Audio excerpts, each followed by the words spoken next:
নমস্কার। মে 2025 মীন রাশির ওপর কি ধরনের প্রভাব আসতে পারে? বর্তমানে রাশির ওপর শনি 7.5 মধ্যচরণ অতিবাহিত হতে দেখা যাচ্ছে, যার কারণে মানসিক চঞ্চলতা এই সময় বৃদ্ধি প্রাপ্তির সম্ভাবনা, পরিবারে ব্যবসায়িক ক্ষেত্রে বিঘ্ন না আসে এর জন্য এই সময় যদি শনি রাহুর শান্তি করা যায় তা থেকে লাভ প্রাপ্তির সম্ভাবনা। 18 মে রাহু গোচরের রাশির দ্বাদশ ভাবে প্রবেশ করবে, ওই দিনই কেতু গোচরের রাশির ষষ্ঠ ভাবে প্রবেশ করবে।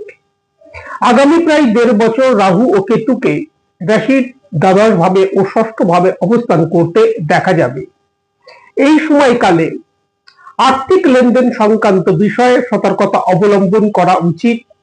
দ্বাদশ ভাবে রাহুর অবস্থান হবার কারণে কোনো না কোনো দিক থেকে এই সময় লোকসান আসতে দেখা যেতে পারে, সুতরাং যে কোনো সিদ্ধান্ত নেবার বিষয়ে সতর্কতা অবলম্বন করা উচিত।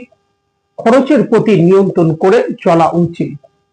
14 মে রাশির অধিপতি বৃহস্পতি গোচরে রাশির চতুর্থ ভাবে প্রবেশ করবে।